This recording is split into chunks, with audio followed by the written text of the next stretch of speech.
മാന്യപ്രേക്ഷകർക്ക് നമസ്കാരം. നമ്മുടെ തിരുവനന്തപുരം കോർപ്പറേഷനിൽ നിന്ന് വിപ്ലവകരമായിട്ടുള്ള ഒരു മാറ്റത്തെ കുറിച്ചാണ് നമ്മൾ ഈ ഒരു വീഡിയോയിൽ മുന്നോട്ട് വെക്കുന്നത്. ഞാൻ ആദ്യമേ തന്നെ ഇലക്ഷന് മുമ്പ് നമ്മുടെ മേയർ വി രാജേഷ് എന്തായിരുന്നു തിരുവനന്തപുരത്തെ പ്രധാനപ്പെട്ട ഒരു വിഷയത്തെ കുറിച്ച് പറഞ്ഞത് എന്നൊന്ന് നിങ്ങൾ കേട്ടു നോക്കൂ. ഇലക്ഷന് മുമ്പ് വി രാജേഷ് പറഞ്ഞതാണ് നിങ്ങൾ കേൾക്കുന്നത്. ഒന്ന് കേട്ടുപോകൂ. തിരുവനന്തപുരത്ത് ഞാൻ ഇന്നിപ്പോൾ ഫീൽഡിൽ നിന്നാണ് വരുന്നത്. ഇന്ന് ഏകദേശം ഒരു 453 വീടുകളിൽ കയറിയിട്ടാണ് ഞാൻ ഇവിടെ വന്നിരിക്കുന്നത്. എല്ലാ സ്ഥലങ്ങളിലും ആദ്യം പറയുന്ന പ്രശ്നം, ഞങ്ങൾ പറയുന്നതിന് മുമ്പ് അവർ പറയുന്നത് വോട്ട് തരാം, ഇവിടുത്തെ തെരുവുനായ ശല്യം നിങ്ങളൊന്ന് പരിഹരിക്കുമ്പോൾ ഞാൻ പറഞ്ഞു. മധ്യപ്രദേശിൽ മുൻ മുഖ്യമന്ത്രി ശിവരാജ് സിംഗ് ചൗഹാൻജി തിരുവനന്തപുരത്ത് വന്നപ്പോൾ ഞാൻ ഒരിക്കൽ നേരിട്ട് സംസാരിച്ചു. അദ്ദേഹം മുഖ്യമന്ത്രി സ്ഥാനം കഴിഞ്ഞ് കേന്ദ്രമന്ത്രി ആവുന്നതിന് മുമ്പ് തിരുവനന്തപുരത്ത് വന്നിരുന്നു. ഞങ്ങൾ ഒരുപാട് സമയം ഒരുമിച്ചുണ്ടായിരുന്നു. ഞാൻ ചോദിച്ചു എങ്ങനെയാണ് മധ്യപ്രദേശിൽ ഈ പ്രശ്നം പരിഹരിച്ചത്. അപ്പോൾ അദ്ദേഹം പറഞ്ഞു, ഞങ്ങൾ ഷെൽട്ടറുകളിൽ അടച്ചു. ഞങ്ങൾ 10 വർഷം തെരുവ് നായ്ക്കളെ ഷെൽട്ടറുകൾ നിർമ്മിച്ചടച്ച് അതിനകത്തടച്ച് ഭക്ഷണം കൊടുത്തപ്പോഴേക്കും സ്വാഭാവികമായിട്ടും അതിൻ്റെ എണ്ണം കുറഞ്ഞു. തിരുവനന്തപുരത്ത് ചെയ്യാം. ഇപ്പോൾ കോർപ്പറേഷനിൽ ഞങ്ങൾ പല സ്ഥലങ്ങളും കണ്ടെത്തിയിട്ടുണ്ട്. 2 ഏക്കർ 5 ഏക്കറൊക്കെ കോർപ്പറേഷൻ സ്ഥലം വെറുതെ കിടപ്പുണ്ട്. ഇപ്പോൾ നാട്ടുകാരത് കയ്യേറുകയാണ്. ഈ സ്ഥലങ്ങളിൽ കേന്ദ്ര ഗവൺമെൻറ് ഫണ്ട് ഉപയോഗിച്ചുകൊണ്ട് ഷെൽട്ടർ നിർമ്മിക്കുക. ഒരു 6000-7000 തെരുവ് നായ്ക്കളാണ് തിരുവനന്തപുരം പട്ടണത്തിൽ അവിടെ ഇവിടെയായി അലഞ്ഞിരിക്കുന്നത്.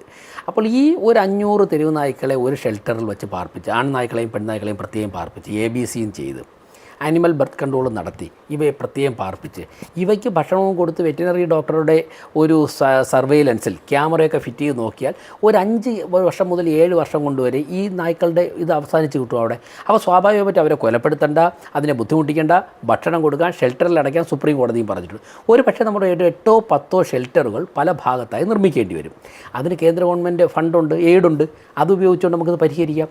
നിങ്ങൾ കേട്ടില്ലേ എത്ര സുന്ദരമായിട്ടാണ് ജനങ്ങൾ നേരിടുന്ന ഒരു വലിയ പ്രശ്നത്തെ കുറിച്ച് കാര്യങ്ങൾ പഠിച്ച് അത് ഞങ്ങൾ എങ്ങനെ പരിഹരിക്കുമെന്ന് വിവരിച്ചു കൊടുക്കുന്നത്. ഇതൊക്കെ തിരുവനന്തപുരം കോർപ്പറേഷൻ നമ്മുടെ തദ്ദേശ തിരഞ്ഞെടുപ്പ് നടക്കുന്നതിന് മുമ്പ് ജനങ്ങളോട് പറഞ്ഞതാണ്. ഞങ്ങള് മധ്യപ്രദേശിലൊക്കെ ഇത്തരം വിഷയങ്ങളൊക്കെ വന്ന സമയത്ത് അവിടുത്തെ ആളുകളുമായിട്ട് ഞങ്ങൾ സംസാരിച്ചിട്ടുണ്ട്. അവിടെയൊക്കെ തന്നെ പ്രശ്നപരിഹാരം കണ്ടെത്തിയ രീതിയിൽ ഞങ്ങൾ തിരുവനന്തപുരത്ത് ഷെൽട്ടറുകൾ ഉണ്ടാക്കിയിട്ട് ഈ പ്രശ്നം പരിഹരിക്കുമെന്ന് ഇലക്ഷന് മുമ്പേ തന്നെ പറഞ്ഞിട്ടുള്ളതാ. ഞാനൊരു കാര്യം ആദ്യമേ തന്നെ എടുത്തു പറയാം. BJP ആയിക്കൊള്ളട്ടെ, കോൺഗ്രസ് ആയിക്കൊള്ളട്ടെ, LDF ആയിക്കൊള്ളട്ടെ, ആരായിക്കൊള്ളട്ടെ, ജനങ്ങൾക്ക് വേണ്ടി നന്മ ചെയ്താൽ നമ്മൾ കൈയടിക്കും. തിരുവനന്തപുരം കോർപ്പറേഷൻ അവിടെയുള്ള മേയറും സംവിധാനങ്ങളൊക്കെ സമാനതകളില്ലാത്ത രീതിയിലാണ് കേരളത്തിൽ തിരുവനന്തപുരത്തൊക്കെ മാറ്റങ്ങൾ കൊണ്ടുവരുന്നത്. തിരുവനന്തപുരത്തെ പ്രധാനപ്പെട്ട ഒരു വിഷയമാണ് തെരുവ് നായ ശല്യം എന്ന് പറയുന്നത്. അതിന് അധികാരത്തിലെത്തി ദിവസങ്ങൾ കൊണ്ട് നിങ്ങൾ മേയറുടെ പുതിയ ഫേസ്ബുക്ക് പോസ്റ്റ് കണ്ടോ? ഞാനതൊന്ന് വായിച്ചു കേൾപ്പിക്കാം. ഞാൻ അതാണ് ഇവിടെ കൊടുക്കുന്നത്. വാഗ്ദാനങ്ങൾ നടപ്പാക്കി ഞങ്ങൾ മുന്നോട്ട്. തെരുവ് നായ്ക്കളെ ABCക്ക് വിധേയമാക്കി ഷെൽട്ടറിൽ അടയ്ക്കുന്നതിന്റെ ഭാഗമായി ഇന്ന് രാവിലെ കൊടുങ്ങാനൂർ വാർഡിലെ ആശുപത്രി, സ്കൂൾ പരിസരത്തുള്ളവയെ കോർപ്പറേഷൻ ഡോഗ് സ്ക്വാഡ് പിടികൂടിയപ്പോൾ, അതായത് മേയർ ഇലക്ഷന് മുമ്പ് BJP തിരുവനന്തപുരം ഇലക്ഷന് മുമ്പ്, കോർപ്പറേഷൻ ഇലക്ഷന് മുമ്പ് എന്തായിരുന്നോ വിളിച്ചു പറഞ്ഞത്, അവർ അധികാരത്തിലേക്ക് എത്തിയ സമയം മുതൽ ആ പറഞ്ഞതൊക്കെ തന്നെ നടപ്പിലാക്കി തുടങ്ങിയിരിക്കുന്നു. ഷെൽട്ടറുകളിലേക്ക് തെരുവ് നായ്ക്കളെ പിടിച്ചു കൊണ്ടുപോവൽ തുടങ്ങിയിരിക്കുന്നു. ജനങ്ങളുടെ വിഷയങ്ങൾ ഇതുപോലെ പരിഹരിച്ചാൽ വരും നാളുകളില് കേരളം ഭരിക്കാൻ പോകുന്നത് ഭാരതീയ ജനതാ പാർട്ടിയാണ് എന്നുള്ളതിൽ ഓരോ തർക്കവും ആർക്കും തന്നെ വേണ്ട കേട്ടോ. കാരണം മറ്റൊന്നല്ല, കേരള ജനത എന്ന് പറയുന്നത് വളരെ വിവേകമുള്ള ജനതയാ. ഇതൊക്കെ തന്നെ കണ്ട് മനസ്സിലാക്കില്ലേ? തിരഞ്ഞെടുപ്പിന് മുമ്പ് വാഗ്ദാനം കൊടുത്ത് അതേപോലെ വി രാജേഷ് ഒക്കെ നടപ്പിലാക്കിയതുപോലെ നമ്മുടെ കേരളത്തിൽ മറ്റേതെങ്കിലും ഒരു രാഷ്ട്രീയ പാർട്ടി കാര്യങ്ങൾ ചെയ്തു കൊടുത്തിട്ടുണ്ടോ ജനങ്ങൾക്ക്? വോട്ടിന് മുമ്പ് പറഞ്ഞതുപോലെ വോട്ട് കിട്ടിയ അധികാരത്തിൽ ഇല്ല, ചരിത്രത്തിൽ ഉണ്ടായിട്ടില്ല. എന്നാൽ ഇവിടെ വലിയ മാറ്റങ്ങൾ തിരുവനന്തപുരം കോർപ്പറേഷനിൽ നടന്നുകൊണ്ടിരിക്കുന്നു. ഇത് മാത്രമാണോ? നമുക്കൊക്കെ തന്നെ അറിയാം. ഒരു പോലീസുകാരി തിരുവനന്തപുരം കോർപ്പറേഷൻ വലിയ വാർത്തയാണ്. നമ്മുടെ കേരളത്തിലെ മാധ്യമങ്ങൾ വലിയ വാർത്തയാക്കി കൊടുത്തിട്ടുള്ളതാ. ഒരു പോലീസുകാരി അവരുടെ വീട്ടിൽ 50-ലധികം ഈ നായ്ക്കളെ വളർത്തുക, ഒരു വൃത്തിയുമില്ലാതെ, വളരെ വലിയ രീതിയിൽ ദുർഗന്ധമുള്ള, നമ്മൾ ആ ഒരു സമയത്ത് വലിയ രീതിയിൽ വാർത്തയായിട്ടുള്ളതാണ്. അതിന് പരിഹാരം വന്നിരിക്കുന്നു. വളരെ ഇതുമായി ബന്ധപ്പെട്ട ഒരു പരാതിക്കാരൻ അന്ന് മാധ്യമങ്ങളിൽ വന്നതിന്റെ ചെറിയൊരു ഭാഗം കൊടുക്കാം, നിങ്ങൾ അതൊന്ന് കേട്ടു നോക്കൂ. ഇവിടെ ഏകദേശം ഒരു 40-ൽ കൂടുതൽ പട്ടികളുണ്ട്. അപ്പം ഈ പട്ടികളെ ഒരു മെയിൻ കാര്യം എന്ന് പറഞ്ഞാൽ എനിക്ക് വീട്ടിലേക്കുള്ള ആക്സസ് ഇല്ല. ഒരു 6 മണി കഴിഞ്ഞാൽ ഈ പട്ടികളെല്ലാം പുറത്തേക്കാണ്. അപ്പൊ എനിക്കൊരു മോനും ഉണ്ട്. എനിക്ക് വീടിന്റെ പുറത്തേക്ക് ഇറങ്ങാൻ പറ്റുന്നില്ല, വീട്ടിന്റെ ഉള്ളിലേക്കും കയറാൻ പറ്റില്ല. കണ്ടല്ലോ കുറെ പട്ടികളുണ്ട്, അത് വീട്ടിലേക്ക് വിടില്ല. രണ്ടാമത്തെ കാര്യം, എനിക്കൊരു ബേസിക് അമ്യൂണിറ്റീസ് എന്റെ വീട്ടിൽ എത്തുന്നില്ല. എനിക്ക് പത്രം വരില്ല, പാല് വരില്ല, ഒരു ഡോർ ഡെലിവറിയും ചെയ്യില്ല, ഒന്നും വരില്ല. ഇലക്ട്രിസിറ്റി ബില്ല്, വാട്ടർ ബില്ല് ഞാൻ ഇവിടുന്ന് ഫോട്ടോ എടുത്ത് അവർക്ക് അയച്ചു കൊടുക്കുകയാണ് ചെയ്യുന്നത്.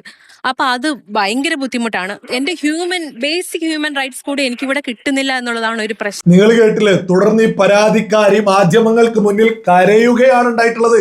അവർക്കൊന്നും തന്നെ ചെയ്യാൻ സാധിക്കുന്നില്ല, അവരുടെ ജീവിതം മുന്നോട്ട് കൊണ്ടുപോകാൻ സാധിക്കുന്നില്ല. കാരണം എന്താ? ഇവര് പരാതിയായിട്ട് പോലീസ് സ്റ്റേഷനിൽ പോയാൽ പോലീസുകാരിയാണ് ഇത് വളർത്തുന്നത്. അപ്പൊ ഇത്തരത്തിലുള്ള ഒരു വിഷയം, അതായത് ഒരു സാധാരണക്കാരിക്ക് ജീവിതം മുന്നോട്ട് കൊണ്ടുപോകാൻ സാധിക്കാത്ത വിധം പ്രശ്നമാണ്. എന്നിട്ട് ഇവര് ഒരുപാട് മാധ്യമങ്ങൾക്ക് മുന്നിൽ പറഞ്ഞു. നിങ്ങളൊക്കെ ഒന്ന് ചിന്തിച്ചു നോക്കൂ, എത്ര കാലമായിട്ട് തിരുവനന്തപുരം കോർപ്പറേഷനിൽ ഒരു പ്രധാനപ്പെട്ട വിഷയമാണ് ഈ തെരുവുനായ ശല്യം എന്ന് പറയുന്നത്. ഈ പരാതിക്കാരിയുടെയൊക്കെ ഒരു വിഷയം എത്രത്തോളം ഗൗരവമുള്ളതാ. ഇവർ പരാതിയൊക്കെ പറഞ്ഞിട്ടും ആരും തിരിഞ്ഞു നോക്കുന്നില്ല. എന്നാൽ പുതിയ മേയർ തിരിഞ്ഞു നോക്കിയിരിക്കുന്നു. എന്താണ് ഇതുമായി ബന്ധപ്പെട്ട് പറഞ്ഞത് എന്ന് നിങ്ങളൊന്ന് കേട്ടുനോക്കൂ. അതിനെ മറ്റൊരു സ്ഥലത്തേക്ക് മാറ്റുന്നതിനെ കുറിച്ച് ആലോചിക്കുന്നുണ്ട്. അത് ഇന്നലെ തന്നെ ഒരു റൗണ്ട് ചർച്ച നടത്തി കഴിഞ്ഞു. എന്തായാലും ജനുവരി 30-ന് മുമ്പ് തിരുവനന്തപുരം കോർപ്പറേഷനിൽ നിന്നും തെരുവുനായ്ക്കളെ ഷെൽട്ടർ ചെയ്യുന്നതിനുള്ള ആദ്യഘട്ട നടപടികൾ ആരംഭിക്കും. ഇവരുമായിട്ട്, പോലീസുകാരുമായിട്ട്, ആ പട്ടിയുടെ ഓണറൊക്കെയായി ബന്ധപ്പെട്ട് ചർച്ച നടന്നു എന്ന് പറഞ്ഞ് അതിനെ തുടർന്ന് ആ നായ്ക്കളുമായി ബന്ധപ്പെട്ട് അതിന്റെ ഓണർ, ആ വളർത്തിയിട്ടുള്ള വീടിന്റെ ഓണർ പറയുന്നത് നിങ്ങളൊന്ന് കേട്ടുനോക്കൂ. നഗരസഭ ഏറ്റെടുത്ത് ഷെൽട്ടർ ഹോമിലേക്ക് ആക്കണമെന്നാണ് എന്റെ ആഗ്രഹം. ബുദ്ധിമുട്ടുള്ളത് എനിക്കും അറിയാം, എന്റെ അയൽവാസികൾക്ക് എന്റെ വീട്ടിൽ പട്ടിയുള്ളത് ബുദ്ധിമുട്ടാണെന്ന് എനിക്കും അറിയാം. നിങ്ങൾ കേട്ടില്ലേ? ഓണർ ബുദ്ധിമുട്ടുകളൊക്കെ പെട്ടെന്ന് തിരിച്ചറിഞ്ഞിരിക്കുന്നു. പറയേണ്ടവർ പറയേണ്ട രീതിക്ക് പറഞ്ഞു കഴിഞ്ഞാൽ പ്രശ്നങ്ങൾ പരിഹരിക്കപ്പെടും. സാധാരണക്കാർക്ക് സുഖകരമായിട്ട് ജീവിതം മുന്നോട്ട് കൊണ്ടുപോവാനും സാധിക്കും. ഇതൊക്കെയല്ലേ ജനനേതാവ്. ഇവിടെ BJP തിരുവനന്തപുരം കോർപ്പറേഷനിൽ അധികാരത്തിലെത്തിയതോട് കൂടിയിട്ട് വലിയ മാറ്റം തിരുവനന്തപുരം കോർപ്പറേഷനിൽ നടന്നുകൊണ്ടിരിക്കുക. ആ പട്ടിയൊക്കെ വളർത്തുന്നൊക്കെയായി ബന്ധപ്പെട്ട, ആ നായ്ക്കളെയൊക്കെ വളർത്തുന്നൊക്കെയായി ബന്ധപ്പെട്ട അതിന്റെ പരിസരങ്ങളിലുള്ള വീടുകളിലൊക്കെ വലിയ ബുദ്ധിമുട്ടായിരുന്നു. അതൊക്കെ ദിവസങ്ങൾ കൊണ്ട് ക്ലിയർ ചെയ്യാം മേയർ. തെരുവുനായ ശല്യം ഷെൽട്ടറുകളിലേക്ക് നായ്ക്കളെ പിടിച്ചു കൊണ്ടുപോകുന്ന രീതിയിലേക്ക് മാറ്റി. എത്ര സുന്ദരമായിട്ടാണ് VV രാജേഷ് കാര്യങ്ങൾ കൈകാര്യം ചെയ്ത് മുന്നോട്ട് പോകുന്നത്. ഇത് ബോധമുള്ള കേരളത്തിലെ പുതുതലമുറ കാണില്ലേ? വാഗ്ദാനം ചെയ്ത ഒരു വിഷയം ഇലക്ഷനിൽ കഴിഞ്ഞ് അധികാരത്തിലേക്ക് എത്തിയിട്ട് ഒരു പാർട്ടി ചെയ്യുന്നത് തന്നെ ഇവിടെ അത്ഭുതത്തോടു കൂടിയ ആളുകൾ നോക്കിക്കാണുന്നത്. കാരണം എന്താ? ഇടതു വലതും ഇവിടെ എത്ര കാലമായിട്ട് ഭരിക്കുക. തിരുവനന്തപുരം കോർപ്പറേഷനിലെ ഈ തെരുവ് നായ്ക്കളുടെ ശല്യം ഈ കഴിഞ്ഞ കൊല്ലം തുടങ്ങിയതാണല്ല, അല്ലെ 5 കൊല്ലം മുമ്പ് തുടങ്ങിയ അല്ല, കുറച്ച് വർഷങ്ങളായിട്ട് ഇതാ തിരുവനന്തപുരം കോർപ്പറേഷനിൽ പ്രധാനപ്പെട്ട വിഷയ തെരുവുനായ ശല്യം എന്ന് പറയുന്നത്. ഇന്ന് അതിനൊരു കൃത്യമായൊരു മാറ്റം വന്നിരിക്കുന്നു, അത് പരിഹരിച്ചിരിക്കുന്നു. ഇത്തരം ലീഡേഴ്സ്, ഇത്തരം സംവിധാനങ്ങളല്ലേ വരും നാളുകളിൽ നമ്മുടെ കേരളവും ഭരിക്കേണ്ടത് എന്ന് പുതുതലമുറയ്ക്ക് ചിന്തിച്ചില്ലെങ്കിലേ അത്ഭുതമുള്ളൂ.